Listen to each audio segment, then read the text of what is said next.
Le Burkina Faso a traversé plus de 10 tentatives de renversement entre 2022 et 2024, mais aucune n'a atteint son objectif. Les attaques étaient de plus en plus organisées, mais chacune a échoué grâce à une détection précoce et une réponse rapide. Pourquoi ces tentatives, qui semblaient initialement bien coordonnées, n'ont-elles pas réussi à déstabiliser le pouvoir en place? La clé de cet échec réside dans une vigilance exceptionnelle et une réactivité systématique incarnée par Ibrahim Traoré, dont la présence constante dans les zones sensibles a empêché toute opportunité de fracture. Depuis l'arrivée d'Ibrahim Traoré au pouvoir en 2022, le Burkina Faso a été plongé dans une série de tentatives de renversement. Malgré l'ampleur des moyens déployés par des acteurs extérieurs, ces attaques ont échoué une après l'autre. Mais pourquoi ? Ce n'est pas par manque de tentatives audacieuses, mais à cause d'une réaction institutionnelle bien plus rapide que prévu. Le système de sécurité du Burkina Faso, avec son flux constant d'informations et de vérifications croisées, a permis de neutraliser ces menaces avant même qu'elles ne prennent racine.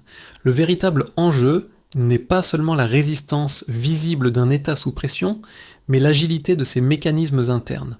La stabilité de la nation ne dépend pas uniquement de la force brute, mais d'une vigilance collective et d'une anticipation permanente.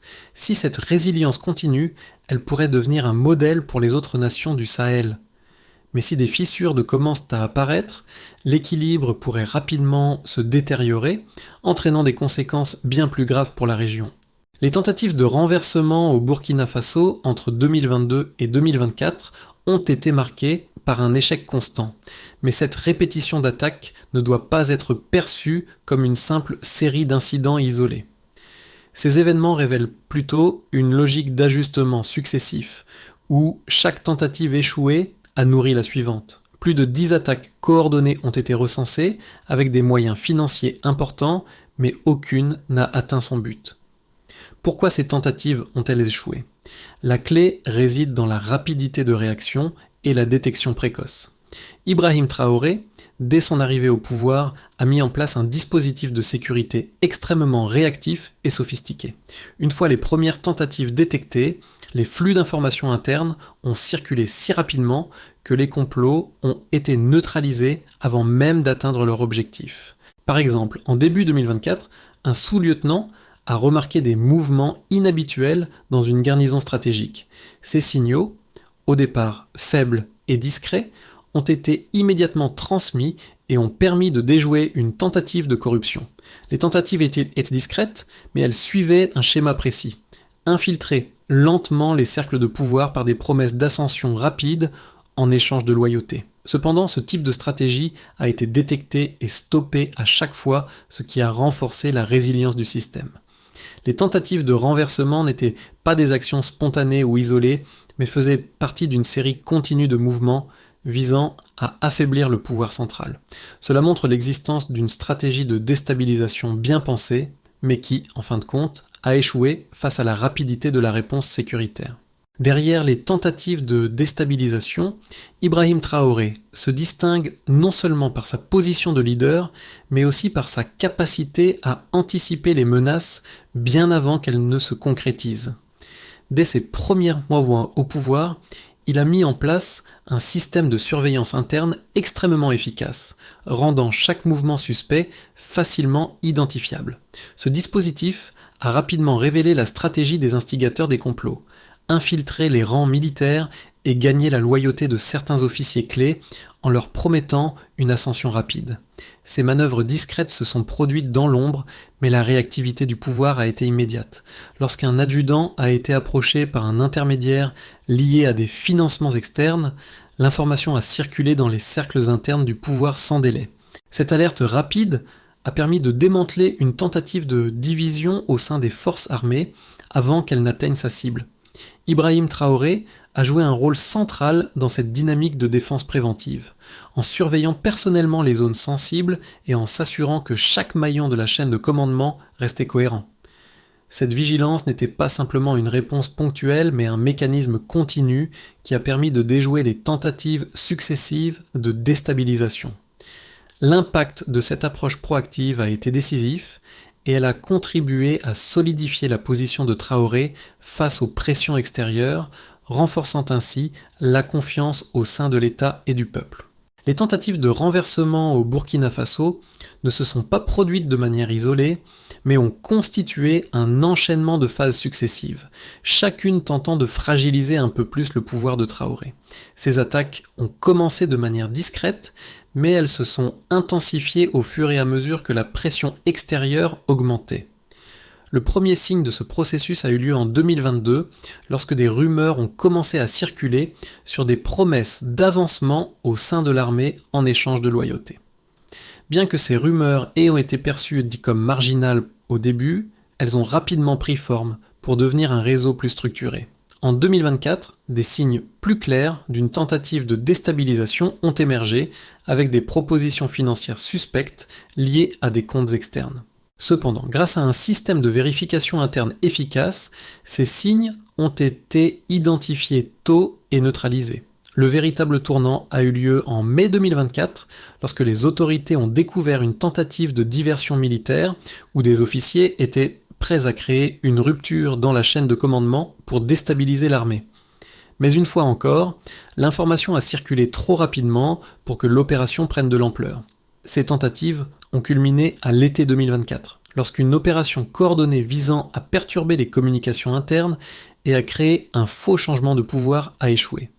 Les instigateurs, qui avaient planifié cette attaque depuis des mois, ont été pris au piège grâce à la vigilance du gouvernement, qui a réagi en lançant une série d'inspections et de contrôles de sécurité dans les zones sensibles. Cet échec a marqué un point tournant dans la stratégie de déstabilisation, signalant que les forces du pouvoir en place avaient non seulement déjoué une tentative directe de renversement, mais avaient également mis en lumière un réseau complexe d'acteurs extérieurs cherchant à fragiliser le pays.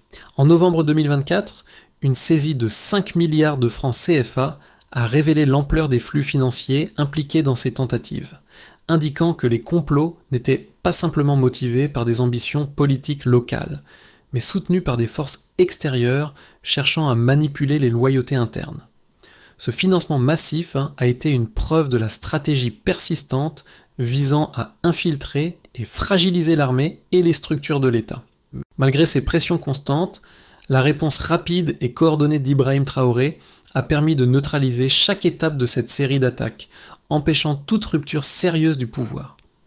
Ces événements montrent non seulement la résilience du Burkina Faso face à ces menaces, mais aussi la manière dont la réactivité et la vigilance ont assuré la stabilité du pays dans un contexte de tensions régionales croissantes.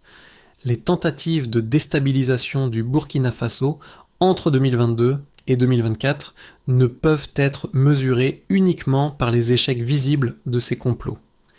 En effet, plusieurs indicateurs quantitatifs viennent soutenir l'analyse de l'efficacité des mécanismes de sécurité mis en place par Ibrahim Traoré. D'abord, on peut regarder le nombre de tentatives de renversement signalées et leur fréquence. Plus de 10 tentatives coordonnées ont été recensées entre 2022 et 2024, chacune échouant avant d'atteindre son objectif. Cette fréquence n'est pas le fruit d'une instabilité chronique, mais le signe d'une stratégie d'usure progressive, où chaque échec nourrissait la suivante. Ce nombre élevé montre une pression continue exercée sur le pouvoir de Traoré, mais aussi la capacité de l'État à résister grâce à une détection rapide et un système d'alerte efficace. Autre élément parlant, l'implication financière dans ces tentatives. En novembre 2024, la saisie d'une valise contenant 5 milliards de francs CFA a révélé l'ampleur des fonds engagés dans ces opérations. Cette somme massive, destinée à infiltrer l'armée et à affaiblir les structures de commandement, témoigne de la volonté des acteurs extérieurs de mettre en place un réseau complexe pour déstabiliser le pays.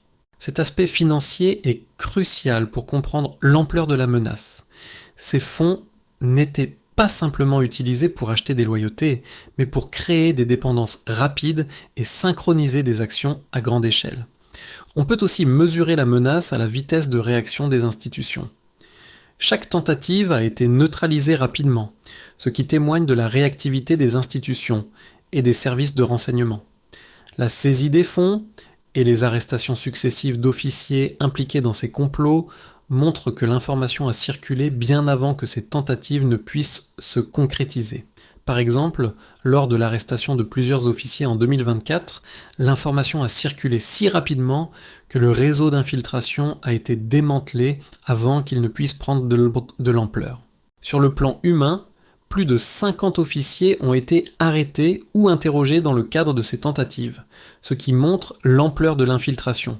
Cette donnée est révélatrice de l'efficacité des mesures de contre-espionnage et de la vigilance des autorités burkinabées. La rapide identification de ces officiers, qui étaient en contact avec des acteurs extérieurs, a permis de maintenir la stabilité interne et de garantir que l'armée ne devienne pas le vecteur de la déstabilisation. Ces chiffres, qui illustrent la fréquence des tentatives, l'ampleur des fonds investis et la rapidité de la réponse, montrent que l'approche proactive du gouvernement a non seulement permis de stopper ces attaques, mais a également renforcé la résilience de l'État face à des pressions continues. Ces indicateurs quantitatifs offrent une image claire de la robustesse du système en place et de l'efficacité des mesures de de sécurité mises en œuvre sous la direction de Ibrahim Traoré. Dans cette analyse des tentatives de renversement du Burkina Faso, il est crucial d'examiner les arguments qui soutiennent l'idée que les complots échoués sont plus le reflet d'une structure de résistance solide que d'une simple absence de menace. D'un côté, certains affirment que ces complots ont échoué uniquement en raison de la vigilance accrue des services de sécurité, sans toutefois remettre en cause la validité de la pression extérieure exercée sur le pays. Ces attaques, soutenues par des forces externes, montrent qu'il existe un intérêt régional stratégique à déstabiliser le pouvoir de Traoré, principalement en raison de la position géopolitique du Burkina Faso au cœur du Sahel. Le pays abrite des ressources stratégiques essentielles, telles que l'or et le manganèse, ce qui a naturellement attiré l'attention de puissances étrangères désireuses de maintenir une influence sur les chaînes d'approvisionnement. En outre, les arguments en faveur d'une pression extérieure suggèrent que la déstabilisation du Burkina Faso aurait pu avoir des répercussions bien au-delà de ses frontières, affectant des pays voisins et perturbant les flux migratoires et les routes commerciales. Ce point souligne que l'instabilité au Burkina Faso aurait des conséquences géopolitiques d'une portée bien plus large. Cependant, l'autre côté de l'argument met en lumière un aspect clé qui réfute cette lecture, l'efficacité des réponses internes et la gestion préventive des menaces. En analysant les événements de 2024, il devient évident que l'échec des tentatives n'est pas simplement dû à une réaction sécuritaire réactive, mais à un système de gouvernance proactif, la détection rapide des réseaux infiltrés et l'impossibilité de créer une masse critique pour déclencher une rupture institutionnelle témoignent d'une véritable capacité d'anticipation et d'une cohésion interne qui a largement minimisé l'impact des pressions extérieures. De plus, les tentatives de déstabilisation ne se sont pas seulement heurtées à une opposition institutionnelle forte, mais ont également échoué en raison d'une dynamique de gouvernance qui a renforcé la légitimité du pouvoir de Traoré, tout en offrant une certaine forme de stabilité politique à la population. En d'autres termes, bien que les forces extérieures aient déployé des moyens considérables, leur efficacité a été largement neutralisée par la capacité du pouvoir burkinabé à s'adapter et à répondre de manière rapide et ciblée. Ce parallèle entre les pressions externes et la résilience interne permet de comprendre pourquoi ces tentatives, bien qu'intenses, ont échoué à renverser le système en place. En août 2024, la tentative de déstabilisation la plus ambitieuse a échoué de manière spectaculaire. Plusieurs officiers infiltrés avaient été chargés de mener une série de mouvements coordonnés, perturber les communications internes, provoquer une diversion militaire et annoncer une transition de pouvoir prématurée. Cette attaque, qui reposait sur la simultanéité de plusieurs actions, a échoué précisément en raison de l'incapacité à synchroniser les efforts. Ibrahim Traoré, conscient des risques, avait renforcé la sécurité et la surveillance dans les zones sensibles, réduisant ainsi les marges de manœuvre des conspirateurs. Ce renforcement de la vigilance a permis de déjouer une attaque complexe avant même qu'elle n'atteigne son objectif. Cette défaite marque un tournant majeur.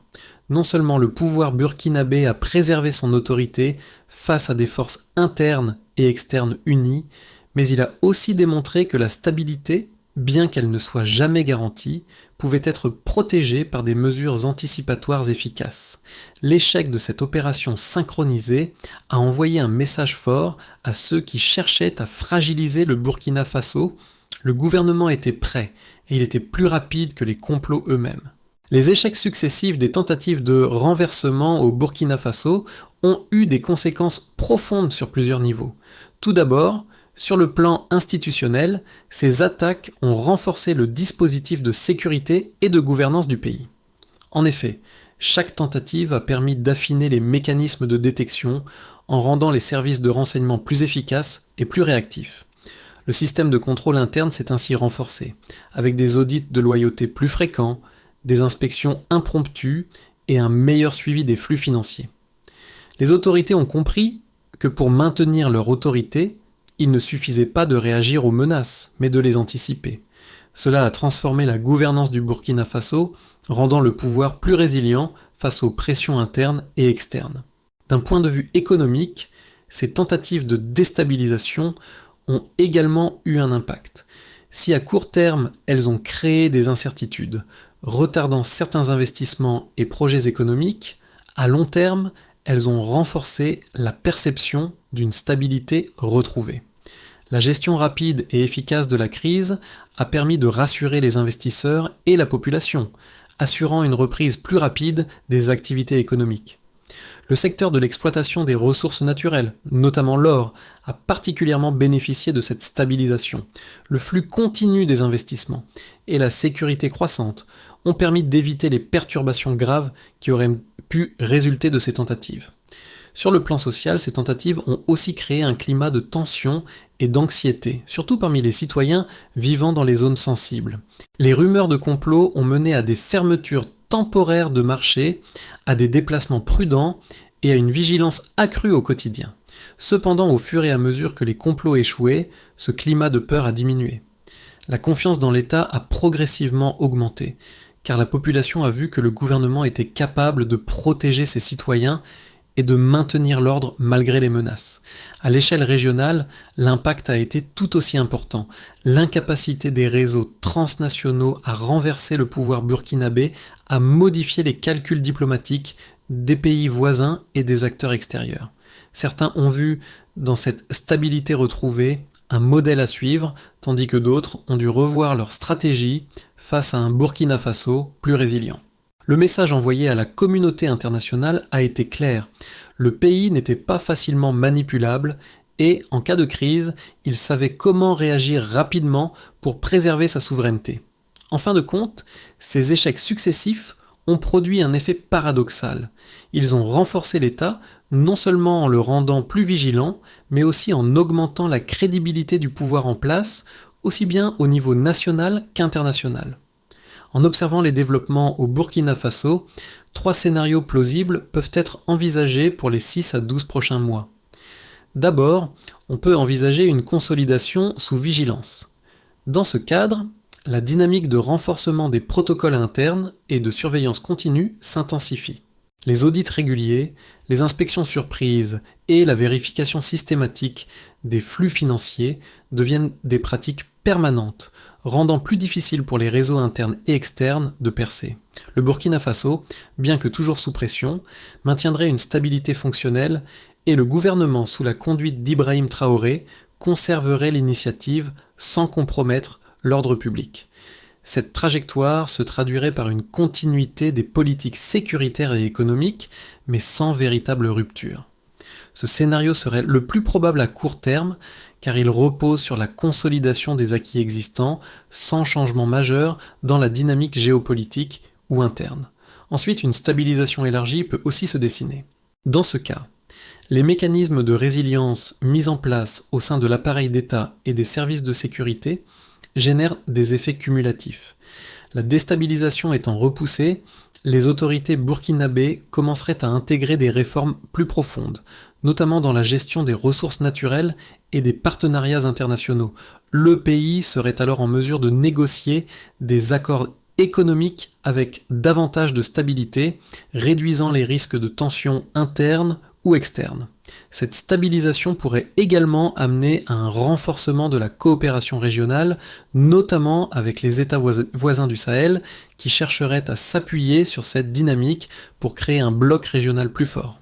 Le pouvoir de Traoré, ayant démontré sa capacité à gérer la crise, pourrait également bénéficier d'une meilleure reconnaissance internationale, renforçant ainsi la position stratégique du Burkina Faso dans la région et, dans une hypothèse moins favorable, une tension diffuse mais contenue pourrait s'installer. Dans ce scénario, bien que les tentatives de renversement aient échoué, les réseaux internes pourraient chercher à exploiter des vulnérabilités ponctuelles, notamment à travers des dissidences limitées ou des campagnes de pression diplomatique. La gouvernance resterait fonctionnelle, mais sous une pression constante. Ce scénario pourrait se traduire par une série de petites perturbations dans des zones sensibles du pays, avec des conséquences sur les investissements et la stabilité économique.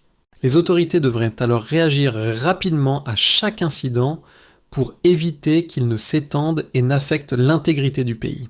La résilience de l'État serait mise à l'épreuve, mais en raison de la vigilance institutionnelle, la situation ne dégénérerait pas en une crise majeure.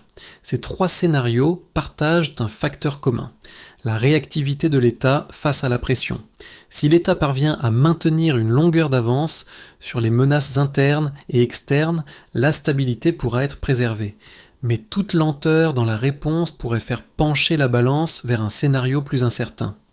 Dans un contexte de tensions internes et externes, il est essentiel que chaque acteur, qu'il soit citoyen, entrepreneur ou responsable politique, comprenne l'impact direct de la stabilité nationale. Pour les habitants des zones rurales et périphériques du Burkina Faso, la stabilité ne se résume pas à une question théorique. Chaque rumeur de tentative de renversement affecte directement leur quotidien. Retarder une récolte, éviter un marché ou limiter les déplacements. La sécurité n'est pas une abstraction, elle est la condition de la continuité de la vie économique locale. Si l'État parvient à maintenir l'ordre malgré les pressions, ces simples gestes deviennent possibles. Les citoyens peuvent cultiver, vendre et circuler sans crainte de fermetures imprévues. Pour les jeunes actifs vivant dans les centres urbains, la stabilité nationale conditionne l'avenir économique. Les périodes d'instabilité freinent les projets, suspendent les investissements et exacerbent l'incertitude professionnelle. Dans cette situation, un pouvoir capable de maintenir l'ordre et la sécurité permet de prendre des décisions de long terme, entreprendre, se former ou rester dans le pays. La stabilité devient alors une condition préalable pour avancer et projeter des choix personnels. Enfin, pour la diaspora burkinabé, la stabilité interne est cruciale pour maintenir les transferts financiers et les projets de retour. Une situation stable permet d'entretenir les liens avec le pays d'origine et de contribuer à son développement. En revanche, l'incertitude prolongée fragilise ces engagements, créant une distance de plus en plus grande entre la diaspora et la nation. La stabilité devient ainsi un levier pour renforcer les liens transnationaux et maintenir la cohésion sociale à l'échelle mondiale. Pour assurer la stabilité durable du Burkina Faso, une feuille de route claire et structurée est essentielle. Pour commencer, il faut reconsolider l'unité institutionnelle, et cela doit se faire immédiatement. Les forces armées, l'exécutif et les autorités locales doivent synchroniser leurs protocoles de communication et de sécurité. Cela implique de réduire les zones d'ambiguïté où des réseaux clandestins pourraient se réactiver. Les progrès se mesureront par la baisse des incidents disciplinaires et la stabilité renforcée des chaînes de commandement lors des inspections. Une action rapide et ciblée permettra de prévenir les vulnérabilités internes. Dans la continuité, il devient impératif d'assainir les flux financiers sensibles sur les 6 prochains mois. Des audits approfondis des mouvements financiers doivent être menés, particulièrement dans les secteurs stratégiques, pour identifier les circuits opaques et limiter les financements externes de déstabilisation. Ces audits permettront de neutraliser les réseaux qui cherchent à infiltrer l'État par des moyens financiers et de renforcer la transparence économique du pays. L'indicateur clé sera la diminution des transactions suspectes et l'augmentation des saisies de fonds avant leur activation. Puis, une renégociation des partenariats stratégiques régionaux devrait être menée dans un délai de 6 à 12 mois. Le Burkina Faso doit renforcer sa coopération avec les États voisins en matière de souveraineté partagée et de prévention des tensions régionales. Cette approche permettra de garantir une stabilité durable à l'échelle du Sahel et de sécuriser des ressources critiques. La coordination avec les pays voisins sera essentielle pour anticiper les menaces transfrontalières. Parallèlement, il est crucial de diversifier et sécuriser les infrastructures vitales afin d'en augmenter la résilience. La mise en place de ces mesures renforcera la stabilité à long terme, réduisant les opportunités de sabotage et de déstabilisation. Au terme de cette analyse, une image persistante se dégage, celle d'un État qui résiste non seulement par sa force, mais aussi par la rapidité et la cohésion de ses décisions. Les événements survenus entre 2022 et 2024 ont montré qu'un État ne tient pas uniquement grâce à ses dispositifs visibles, mais aussi grâce à la fiabilité de ses relais humains, prêts à transmettre l'information et à prendre des mesures préventives au moindre signe de menace. Ibrahim Traoré, par sa présence constante et sa capacité d'anticipation, est devenu un point d'ancrage pour cette résistance. Ce n'est pas seulement une question de réagir face à une menace, mais de transformer chaque échec en une opportunité de renforcer les fondements de l'État.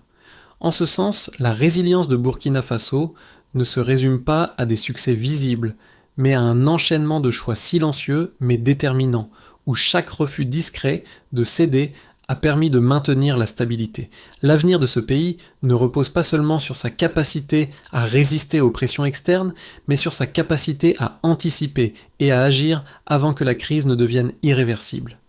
Cette stabilité, construite dans le silence des choix justes, nous rappelle que la véritable force réside dans la préparation et la vigilance constante. Face aux défis complexes auxquels le Burkina Faso a été confronté, il est impératif de comprendre que la stabilité ne réside pas seulement dans la force d'un État, mais dans la capacité à maintenir cette stabilité dans la durée. Ce récit n'est pas uniquement celui d'un pays en crise, mais d'un pays qui, à travers ses épreuves, a appris à anticiper, à résister et à renforcer ses institutions. Le Burkina Faso ne doit pas se contenter de réagir aux crises, il doit continuer à construire un avenir où les défis sont anticipés et les solutions mises en place avant que les tensions ne deviennent ingérables. C'est à ce moment-là, lorsque l'État est fort et résilient, que la société peut se projeter sereinement vers l'avenir. Comment, selon vous, un pays peut-il transformer chaque crise en une opportunité pour renforcer ses fondements et se préparer à l'avenir? La réflexion sur cette question est cruciale pour comprendre comment les nations, petites ou grandes, peuvent préserver leur souveraineté et leur stabilité dans un monde en constante évolution.